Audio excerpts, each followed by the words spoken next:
है ही नहीं, और फिर हौसला भी वैसा ही बुलंद है। जब ताकत भी और हौसला भी हो, फिर बामड़ा कॉम्बिनेशन बड़ा ही भयंकर होता है, और चाइना को पता चल गया है। चीन के सरकारी अखबार ग्लोबल टाइम्स में छपे एक लेख में लिखा गया है कि डोकलाम चीनी क्षेत्र है और पूरी तरह से चीनी सरकार के नियंत्रण में है। ग्लोबल टाइम्स में लिखा गया है कि भारत की चिंताएं समझ में आती है, लेकिन उसे हर तरफ उलझना नहीं चाहिए। भारत को अपनी सुरक्षा से जुड़ी चिंताओं को एक सीमा तक ही रखना चाहिए। आपको बता दें कि डोकलाम भूटान की सीमा में है और चीन इस पर कब्जा करना चाहता है। अगर चीन यहाँ अपनी पैठ बना लेता है तो पूर्वोत्तर के राज्यों को जोड़ने वाला हिस्सा चीन के बेहद करीब आ जाएगा, जो भारत के लिए चिंता की बात है। ये समय है भारत को अपनी मिलिट्री प्रिपरेशन, जहां कमियां रह गई हैं, road, communication, railway line, runways, advance landing ground, helipads इत्यादि, सबको बनाना शुरू कर दे, सप्लाई लाइन शुरू कर दे, अपनी स्थिति गंभीर जो है, और जो हमारे पास एम्यूनिशन आर्म्स नहीं है, आर्टिलरी स्पेशली तोपें, उनको अब भरसक प्रयत्न करके जल्दी से जल्दी लाके रिप्लेस करें, ताकि हमारे को अब कारगिल जैसी स्थिति ना हो। डोकलाम में भारत और चीन के बीच 2 महीने से ज्यादा समय तक गतिरोध रहा था। जून में भारतीय सैनिकों ने भूटान के डोकलाम में सड़क निर्माण रुकवा दिया था, जिसके बाद दोनों देशों के सैनिक आमने सामने आ गए थे। लेकिन कुछ दिन पहले मीडिया में खबरें आई कि डोकलाम में जिस जगह दोनों देशों के बीच गतिरोध हुआ था, उससे कुछ दूर पर चीन ने दोबारा सड़क बनानी शुरू कर दी है। भारत सरकार ने ऐसी खबरों को बेबुनियाद बताया है, लेकिन जिस तरह से चीन फिर से डोकलाम के जिन को बाहर निकालने की कोशिश कर रहा है, उससे कई सवाल उठ रहे हैं। आखिर अचानक चीन के सुर क्यों बदल गए? कहीं राजनीतिक महत्वाकांक्षा को साधने के लिए शी जिनपिंग राष्ट्रवाद का राग तो नहीं अलाप रहे? Team news nation. अपनी आज़ादी के बाद से, यानी कि 1949 के बाद से चीन में कम्युनिस्ट पार्टी का ही शासन रहा है, और आज भी चीन का शासन पूरे तरीके से कम्युनिस्ट पार्टी के हुक्मरानों के हाथ में ही है। ऐसे में शी जिनपिंग अपनी दावेदारी लगातार और हर मौके पर मजबूत करते रहते हैं। नवंबर के महीने में नेशनल कांग्रेस की मीटिंग है, जिसमें यह तय होना है कि अगले 5 साल के लिए चीन का प्रमुख कौन होगा। इसमें कोई शक नहीं है कि शी जिनपिंग की दावेदारी बहुत मजबूत है, लेकिन शी जिनपिंग के लिए यह अपने आप में काफी नहीं है। दरअसल शी जिनपिंग 2022 के बाद भी अपने लिए 5 साल का कार्यकाल चाहते हैं, और यही वजह है कि वो उन तमाम लोगों को नेशनल कॉन्फ्रेंस से अलग कर देना चाहते हैं जो किसी भी मामले में शी जिनपिंग के विरोध की बातें कहें। और ऐसे में हाल के दिनों में जहां चीन की अर्थव्यवस्था पर कई सवाल या निशान खड़े हुए हैं, चीन के राष्ट्रपति शी जिनपिंग ने राष्ट्रवादिता को लेकर एक नई मुहिम छेड़ी है कि कैसे चीन दुनिया में अपने आप को स्थापित कर रहा है नंबर 1 देश के तौर पर। और यह सब कुछ सिर्फ इसलिए ताकि कोई भी शी जिनपिंग की अध्यक्षता पर सवाल न खड़े कर सके।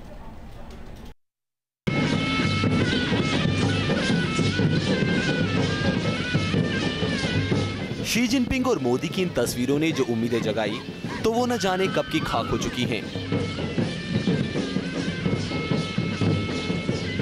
हिंदुस्तान ने अपने मेहमान का जिस गर्मजोशी से इस्तकबाल किया था, वो गर्मजोशी न जाने कब की सरहदों पर छिड़े संग्राम में दम तोड़ चुकी हैं। साबरमती के तट पर स्वागत की तस्वीरें हों या फिर चीन में मोदी का ग्रैंड वेलकम, वक्त और विवादों की आंधी ने इन सभी तस्वीरों को मानो धुंधला कर दिया है। सत्ता संभालने के शुरुआती सालों में टीम मोदी को लगा था कि चीन और भारत के बीच की खाई कम होगी। 2 देश पुरानी कड़वाहट को भूलकर फिर से साथ साथ तकनीकी विकास और साझेदारी की डगर पर आगे बढ़ेंगे। लेकिन अब इस दोस्ती पर धोखे के काले बादल मंडराने लगे हैं। जानकारों का मानना है कि डोकलाम विवाद चीन के राष्ट्रपति शी जिनपिंग की सोची समझी रणनीति का हिस्सा है। दरअसल शी जिनपिंग का उनके पूर्ववर्ती जियांग जेमिन के वफादारों के साथ पावर स्ट्रगल चल रहा है। पूर्व राष्ट्रपति जेमिन कम्युनिस्ट पार्टी में लगातार अपना प्रभाव बढ़ाने में लगे हैं। दूसरी तरफ जिनपिंग 2022 तक सत्ता में अपनी दावेदारी पक्की करने में जुटे हैं। अपने 5 साल के कार्यकाल के दौरान शी जिनपिंग सबसे शक्तिशाली नेता बनकर उभरे हैं। वो न सिर्फ पार्टी का नेतृत्व कर रहे हैं, बल्कि बतौर राष्ट्रपति अंतर्राष्ट्रीय जगत में चीन की धमक कायम करने में लगे हुए हैं। सेना के सर्वोच्च कमांडर के तौर पर वो बतौर महाशक्ति भी अपना डंका बजा रहे हैं। चीन के सत्ता केंद्रों पर मजबूत पकड़ की वजह से शी जिनपिंग को दूसरे कार्यकाल में ज्यादा दिक्कतें नजर नहीं आ रही। आमतौर पर चीन के राष्ट्रपति को 2 कार्यकाल मिलते हैं, पर शी जिनपिंग इस सीमा को बढ़ाना चाहते हैं। जेमिन के वफादार इसका विरोध कर रहे हैं। चीन की राजनीति को समझने वाले मानते हैं कि इस समय शी जिनपिंग का मकसद आगामी पार्टी कांग्रेस में पॉलिट ब्यूरो की स्टैंडिंग कमेटी से जेमिन के वफादारों को हटाना है, जो कम्युनिस्ट पार्टी के फैसले लेने वाली सबसे बड़ी संस्था है। जिनपिंग का दूसरी बार राष्ट्रपति बनना तय है। भ्रष्टाचार के खिलाफ 5 साल के अभियान के दौरान पार्टी के उच्च स्तर से लेकर निचले स्तर के हजारों पदाधिकारियों को हटाया गया। इस अभियान का इस्तेमाल शी जिनपिंग ने अपनी स्थिति को और मजबूत करने के लिए भी किया। चीन का लंबे समय से भारत के साथ सीमा विवाद रहा है। दोनों देशों के बीच 3488 किलोमीटर की सीमा है, जिसका ज्यादातर भाग विवादित है। देश के भीतर कई कमजोर मोर्चों पर जूझते शी जिनपिंग डोकलाम विवाद को ढाल की तरह इस्तेमाल कर रहे हैं, क्योंकि एक बार फिर से डोकलाम को लेकर चीन की बयानबाजी ये संकेत दे रही है कि शी जिनपिंग अपनी महत्वाकांक्षाओं को पूरा करने के लिए चीन को राष्ट्रवाद की राह पर ले जा रहे हैं। Team news nation. दरअसल शी जिनपिंग का मानना है कि आने वाले 3 से 5 साल में दुनिया में सिर्फ एक देश ऐसा रहेगा जो पूरी दुनिया की अर्थव्यवस्था को चला सकता है, और वो है चीन। यानी कि अमेरिका से भी ज्यादा ताकतवर हर मायने में, चाहे आप सामरिक दृष्टिकोण से देखें या फिर आर्थिक दृष्टिकोण से देखें। और यही वजह है कि चीन लगातार अपने आप को बड़ा बनाने की कोशिश कर रहा है, चाहे वो अपने पड़ोसियों की जमीन को हथिया कर हो क्यों ना हो। ऐसे में भारत चीन के रास्ते में एक बड़ा रोड़ा है, क्योंकि उत्तर पूर्वी देशों के साथ साथ अमेरिका और जापान के सहयोग से भारत चीन के सामने एक बड़ी रुकावट है, और अब चीन के लिए भारत को न्यूट्रलाइज करना सबसे पहली प्राथमिकता है। चीन के राष्ट्रपति शी अमेरिका को पीछे छोड़ चीन को दुनिया की सबसे बड़ी शक्ति बनाना चाहते हैं। हालांकि तेजी से उभरता भारत उन्हें अपनी महत्वाकांक्षा को पूरा करने में रुकावट के तौर पर नजर आ रहा है। पिछले ही साल शी जिनपिंग को चीन के कोर लीडर का रुतबा दिया गया था, जिससे शी जिनपिंग पर उम्मीदों का बोझ पड़ गया है। चीनी अर्थव्यवस्था अब अपनी ढलान पर है। उसे बरकरार रखने के लिए जिनपिंग ने वन बेल्ट वन रोड यानी OROB की शुरुआत की है, जिसकी कामयाबी की संभावना पर तमाम अर्थशास्त्री सवाल उठा रहे हैं। ऐसे में ध्यान हटाने के लिए शी जिनपिंग आक्रामक तेवर अख्तियार कर रहे हैं। चीन साउथ चाइना सी पर आक्रामक तेवर दिखा रहा है। साथ ही जिनपिंग ने पड़ोसियों के साथ सीमा को लेकर तकरार को नई पॉलिसी बना लिया है। चीन ने भारत, म्यांमार और उत्तर कोरिया से लगी अपनी सीमाओं पर सुरक्षा बढ़ा दी है। उत्तर कोरिया के सन की तानाशाह के चलते अमेरिकी बेड़ा चीन की सीमा के करीब पहुंच गया। इंडो पैसिफिक रीजन में भारत के संबंध जापान, ऑस्ट्रेलिया, वियतनाम, सिंगापुर और इंडोनेशिया के साथ मजबूत हो रहे हैं। साथ ही भारत की अमेरिका से बढ़ती नजदीकी को क्षेत्र में चीन के बढ़ते प्रभाव को संतुलित करने की कोशिश के तौर पर देखा जा रहा है। भारत हिंद महासागर क्षेत्र में काफी सक्रिय है, जहां चीन बड़ी योजनाओं पर काम करना चाहता है। दूसरी तरफ भारत ने अरुणाचल प्रदेश में अपनी कूटनीति के जरिए चीन को बड़ा संदेश देने की कोशिश की है। जानकारों का कहना है कि भूटान सीमा पर चीन की कार्रवाई से भारत के साथ उसके रिश्ते थोड़े असहज हुए हैं। इन कदमों से भारत और चीन के बीच भरोसा भी कम हो रहा है। चीन के उत्तर पश्चिमी सूबे जिनजियांग में उग्रवाद की जड़ें जम चुकी हैं। वहीं तिब्बतियों के धर्मगुरु दलाई लामा की हाल ही में की गई तवांग यात्रा को दुनिया भर के तिब्बतियों के समर्थन ने भी चीन को परेशान किया हुआ है। जानकारों की माने तो जिनपिंग अपने फायदे के लिए डोकलाम ही नहीं, बॉर्डर पर विवाद की नई साजिश भी रच सकते हैं। Team news nation. जैसा कि हमने आपको बताया, चीन की विस्तारवादी नीति में अगर आज कोई सबसे बड़ा रोड़ा है तो वो है हिंदुस्तान, क्योंकि हिंदुस्तान न सिर्फ पड़ोसी है बल्कि आर्थिक तौर पर चीन को मुंहतोड़ मुकाबला दे सकता है। और इसी वजह से हिंदुस्तान के खिलाफ चीन लगातार अपनी तोप ताने बैठा है। लेकिन ऐसा नहीं है कि चीन के बाकी पड़ोसियों के साथ उसके संबंध अच्छे हैं। आप चीन के आसपास के किसी भी देश को देख लीजिए, वो तमाम देश जिनकी सीमाएं चीन से मिलती हैं, उन सभी देशों के साथ चीन दुश्मनी का रुख इख्तियार कर चुका है। इतना ही नहीं, चीन ने अपनी विस्तारवादी नीति के तहत वन बेल्ट वन रोड और उसके साथ साथ पूरे अफ्रीकी कॉन्टिनेंट पर अपना आधिपत्य जमाने की पूरी कोशिश की है। और यही वजह है कि दुनिया के ज्यादातर देश आज चीन से दो हाथ करने को तैयार हैं। बस हर कोई इस डर से अपने आप को पीछे घसीटे रखता है कि कहीं ये तीसरे विश्व युद्ध की शुरुआत न हो। चीन की विस्तारवादी नीति दुनिया भर में जगजाहिर है। चीन को सिर्फ और सिर्फ एक ही बात समझ में आती है कि कैसे अपने देश की सीमा का विस्तार किया जाए। यही असल वजह है कि पड़ोसी मुल्कों के साथ चीन के बॉर्डर संबंधी विवाद चल रहे हैं। विस्तारवादी मंसूबे वाले चीन की सिर्फ भारत के साथ ही तलखी नहीं है। चीन का अमूमन हर पड़ोसी देश के साथ सीमा विवाद है। साथ ही हजारों किलोमीटर दूर बसे दूसरे देशों के साथ भी उसका विवाद है। कुल मिलाकर चीन का 23 देशों के साथ विवाद चल रहा है। किर्गिस्तान और तजाकिस्तान को लेकर चीन का दावा है कि किर्गिस्तान और ताजिकिस्तान के बड़े हिस्से पर उसका अधिकार है, क्योंकि 19वीं सदी में उसने इस भूभाग को युद्ध में जीता था। चीन का अपने पड़ोसी कजाकिस्तान के साथ भी सीमा विवाद है। हालांकि हाल ही में दोनों देशों के बीच समझौते हुए हैं जो चीन के पक्ष में गए हैं। मंगोलिया को लेकर चीन का दावा है कि युआन राजवंश के शासनकाल में मंगोलिया भी उसका हिस्सा रहा है। रूस के साथ लगती कई वर्ग किलोमीटर सीमा पर भी चीन अपनी दावेदारी जता चुका है। रूस और चीन के बीच 1969 में सीमा को लेकर लड़ाई हो चुकी है। नॉर्थ कोरिया के 2 पहाड़ी इलाकों पर भी चीन अपना दावा ठोकता है। साउथ कोरिया से भी चीन के तल्ख रिश्ते हैं। दक्षिण चीन सागर में थार्ड मिसाइल सिस्टम की तैनाती से चीन खफा है। पूरे ताइवान को चीन अपना हिस्सा मानता है। पूर्वी चीन सागर के सेनकाकू द्वीप पर अधिकार को लेकर चीन के जापान से तल्ख रिश्ते हैं। भूटान के 270 वर्ग किलोमीटर क्षेत्र पर चीन अपना दावा जताता है। नेपाल के साथ लिपू लेक दर्रे को लेकर चीन का विवाद है। समुद्री सीमा विवाद को देखें तो 8 देशों में जापान के अलावा दक्षिण Korea, Philippines, Vietnam, Malaysia, Brunei, Indonesia और ताइवान के साथ चीन की तनातनी जारी है। साफ है कि ये विवाद चीन की विस्तारवादी मंशा को दिखाते हैं। ये चाइना का अलग अपने उनके इंटरेस्ट हैं, उनके अपने अलग से प्रॉब्लम, सिक्योरिटी प्रॉब्लम, उनकी सिक्योरिटी प्रॉब्लम्स ताइवान में है, साउथ चाइना सी में है। तो ये नहीं है कि अगर हम वहाँ पर हैं तो चाइना नहीं है। अभी चाइना देखिए म्यांमार में भी उनके इंटरेस्ट हैं, उनके बांग्लादेश में भी इंटरेस्ट हैं, नेपाल में भी इंटरेस्ट आ रहे हैं, श्रीलंका में हम्बनटोटा पोर्ट बनाया उन्होंने, मालदीव में उनके इंटरेस्ट है। तो उनके इंटरेस्ट एक जगह है, हमारे इंटरेस्ट एक जगह है। लेकिन जो साउथ एशिया रीजन है ये हमारा रीजन है, क्योंकि हम इसमें वहाँ पर मेजर पार्टनर हैं। पूरे साउथ चाइना सी पर नजर है चीन की। समंदर का ऐसा इलाका जो पूर्वी एशिया की आर्थिक लाइफलाइन है, पूरे इलाके को निगल जाना चाहता है ड्रैगन। इस बेहद अहम इलाके में विवाद की फहरिस्त इतनी लंबी है कि पल पल युद्ध का खतरा मंडरा रहा है। विवाद की जड़ में एक ही मुल्क है, वो है चीन।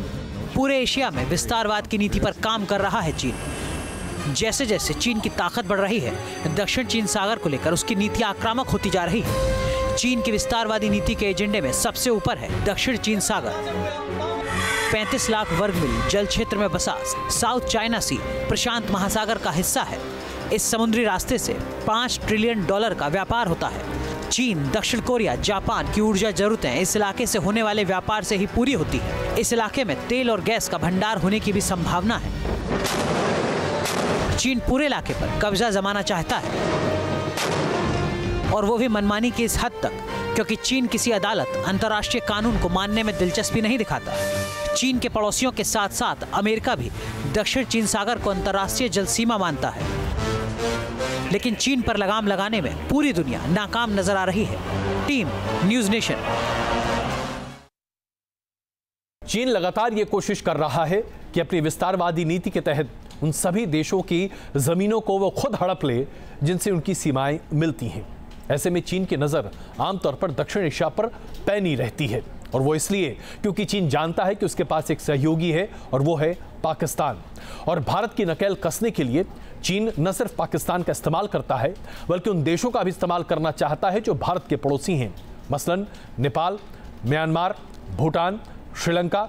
इन तमाम देशों पर चीन लगातार दबाव बनाए रहता है ताकि कोई ना कोई जरिया मिले जिससे वो भारत को नीचा दिखा सके।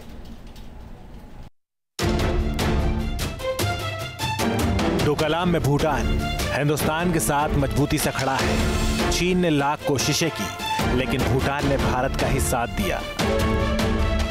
यही कारण है कि आज चीन को डोकलाम से अपने पैर खींचने पड़े, लेकिन भूटान की तरह भारत के बाकी पड़ोसी भी हर मुद्दे पर हिंदुस्तान के साथ कदम से कदम मिलाकर आगे बढ़ेंगे और चीन की चालबाजी में नहीं फंसेंगे। इसके बारे में कुछ नहीं कहा जा सकता है, क्योंकि जिस तरह से चीन लगातार भारत के पड़ोसियों को अपने पाले में करने में लगा है, उससे भारत को भी चौकन्ना रहने की जरूरत है। पड़ोसी देशों को मोहरा बना रहा है चीन। नेपाल को अपनी तरफ करने के लिए चीन षड्यंत्र रच रहा है।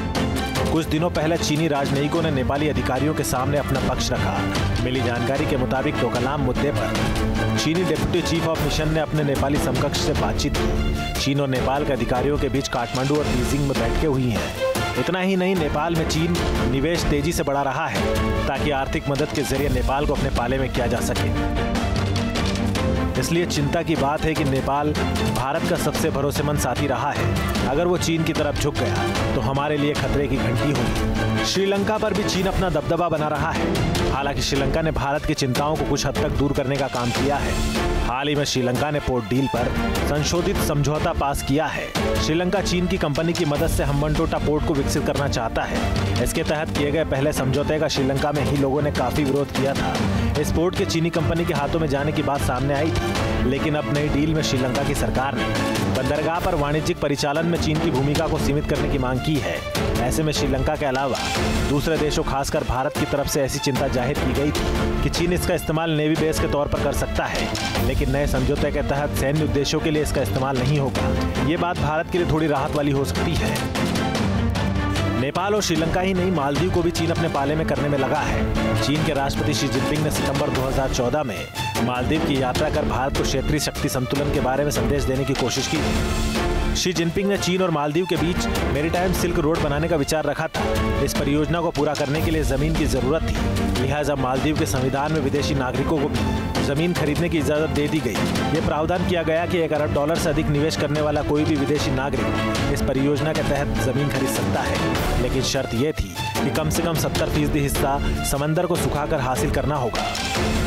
मालदीव और चीन के बीच हुए समझौते ने भारत की चिंताएं बढ़ा दी थी। इस बीच मालदीव ने अपने मुख्य एयरपोर्ट के विकास के लिए चीन को न्योता देकर बढ़ती नजदीकी का सबूत दिया है। T news nation. इसे आप चीन की दूरंदेशी कह सकते हैं कि पिछले 25 सालों में हिंदुस्तान से लगी सीमा के आसपास चीन ने सड़क और रेल का एक जाल बिछा दिया है।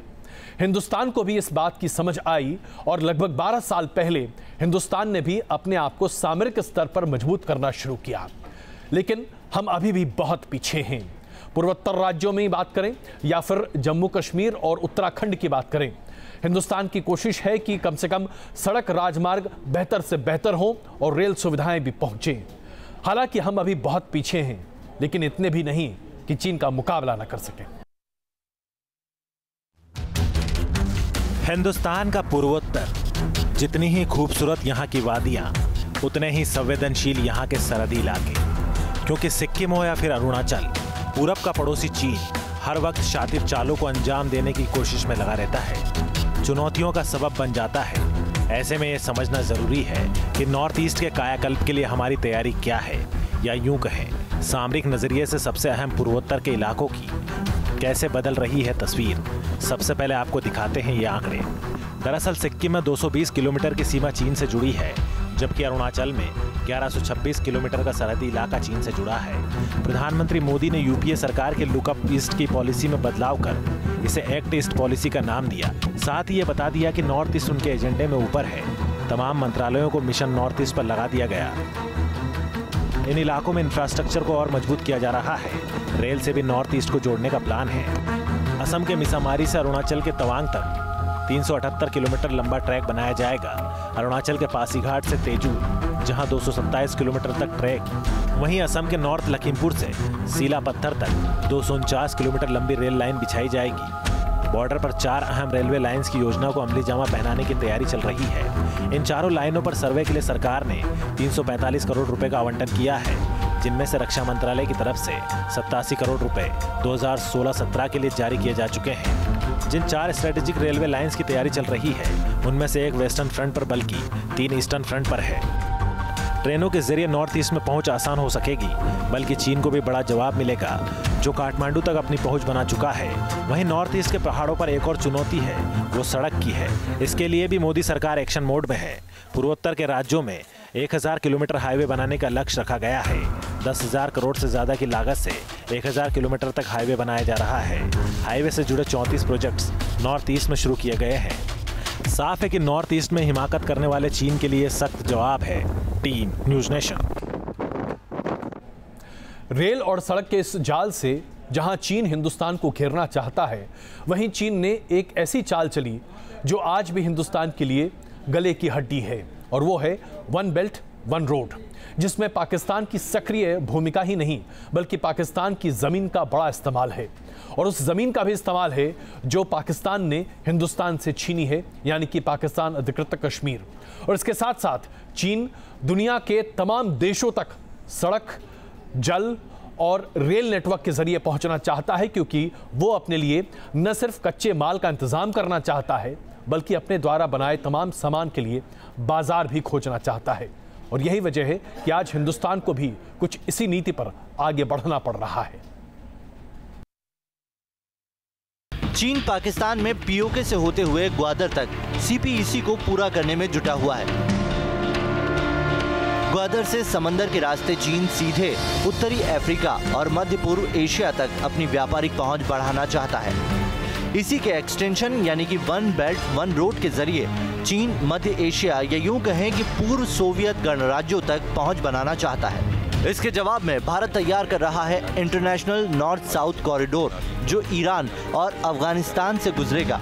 इस कॉरिडोर का अहम हिस्सा है ईरान का चाबहार बंदरगाह। चाबहार इस पूरे प्रोजेक्ट का केंद्र होगा और यहीं से भारत आगे व्यापार और रास्ता तय करेगा। कैसे, ये भी समझ लीजिए। ये रूट भारत से शुरू होकर समंदर के जरिए ईरान के चाबहार बंदरगाह तक पहुंचेगा। चाबहार से 883 किलोमीटर लंबी सड़क से इस अफगानिस्तान के सरहदी इलाके जंजार से जोड़ा जा चुका है। जंजार से ये रोड अफगानिस्तान के 4 बड़े शहरों हेरात, कांधार, काबुल और मजार शरीफ को जोड़ेगी। Team news nation. हिंदुस्तान का ये पुराना तजर्बा है, हिंदी चीनी भाई भाई और दूसरी तरफ खंजर जो कि हिंदुस्तान के सीने में भोंका गया। इसमें कोई शक नहीं है कि अभी चीन ने वो आक्रामक रवैया इख्तियार नहीं किया है, लेकिन इस दोस्ती पर यकीन करना हमारी बेवकूफ़ी होगी। क्वेश्चन आवर में आज के लिए बस इतना ही। लगातार देखते रहिए न्यूज़ नेशन।